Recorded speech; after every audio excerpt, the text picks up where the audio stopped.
Hi there YouTube, Mark here reporting from a dangerous suspension bridge somewhere in the Amazon region.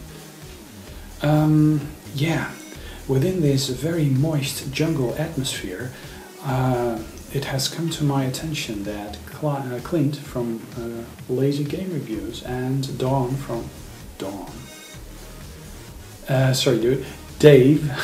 from One Boys Post 1975, I think Dave, they were discussing a very interesting topic, and that was the topic: if there was no such thing as an expensive or rare video game, would we still be collecting? I am Generation X as well. Perhaps I did remember that. I'm not sure, but something along those lines. Would we still be collecting?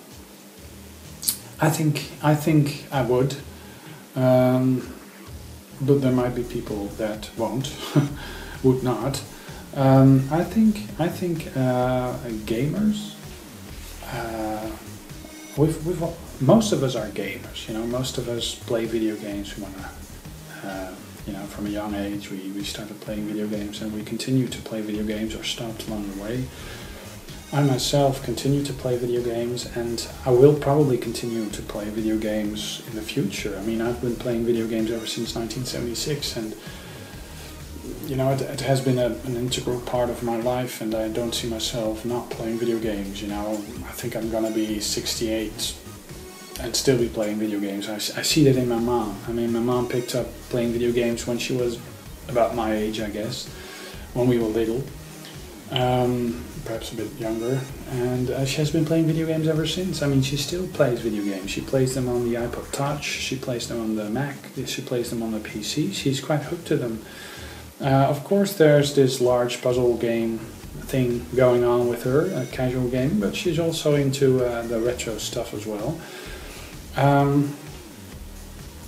There's a difference between pure collectors and gamers, I guess. I mean, there's collectors that just have, you know, rows and rows of shiny, boxed, preferably factory sealed video games that they have never opened and that they will never play. And that's fine. I mean, if that's your thing, I mean, it's good. I always feel a little sad because, you know, it's a game that wants to be played, and it sits in a cellophane shell, cardboard box, and, you know, lonely, never have electricity flowing through it, you know, or being spun around in a console. Yeah, they're not individuals, but you know what I mean.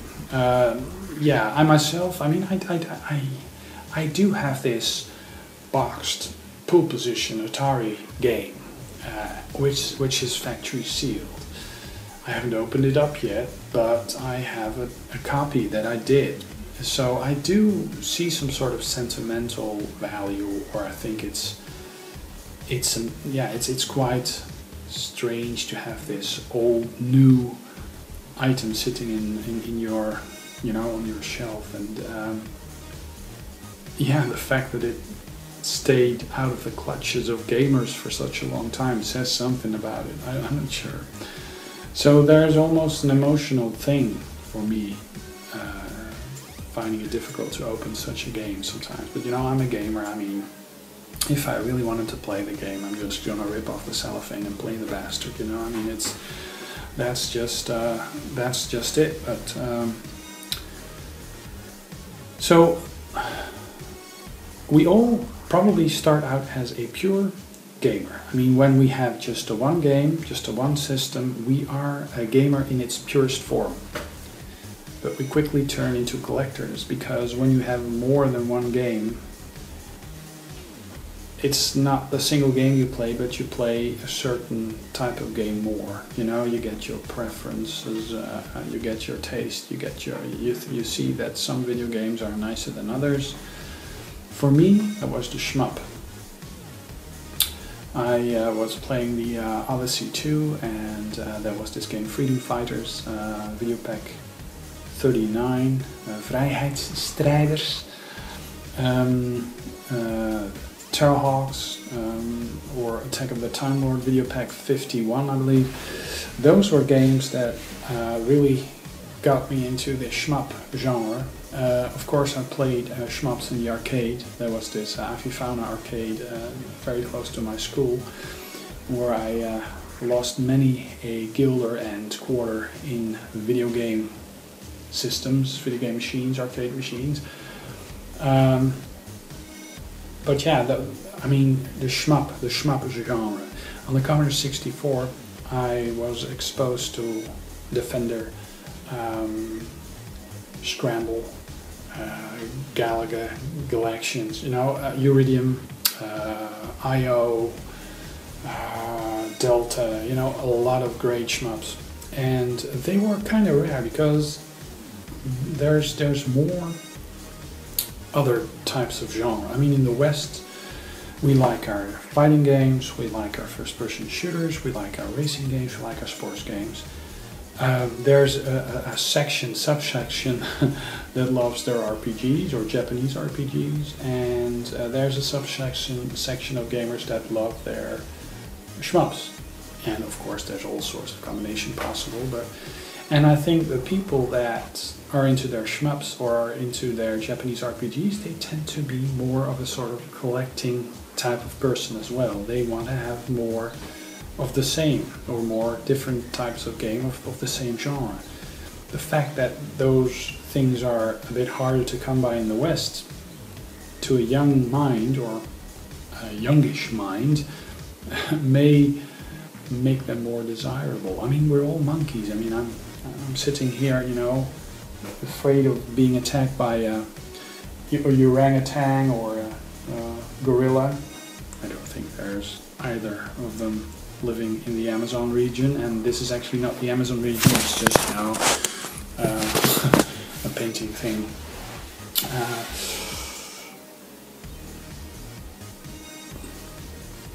Totally lost the thread, you know. Yeah. I completely lost the thread here. Collectors, gamers, we're monkeys. The grass is always greener on the other side of the fence, and which means that all of us in some way do desire the things that we don't have. We aspire to attain something, we look forward to obtaining something, working for it, saving up for it, you know, that's a big part of the fun as well. And it turns all of us into collectors, more or less. If everything is readily available, if there's no, if you don't have to put any effort into obtaining something, and you know you can just have it with the snap of your fingers, you get oversaturated. So in a way, if game items are rare, it makes them a bit more desirable, I think. I mean, that's the reason why the prices go up. I mean, people nowadays are willing to pay ridiculous prices for games that, you know, normally would cost only a fraction. So yeah, that's yeah, it's obvious. Okay, well, I'm a gamer and a bit of a collector, but I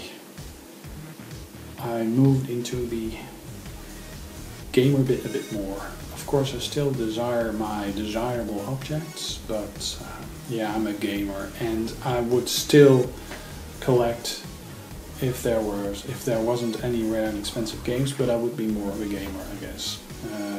Things that are rare are desirable, and you want to collect them, and everybody is a capitalist pig. Greedy.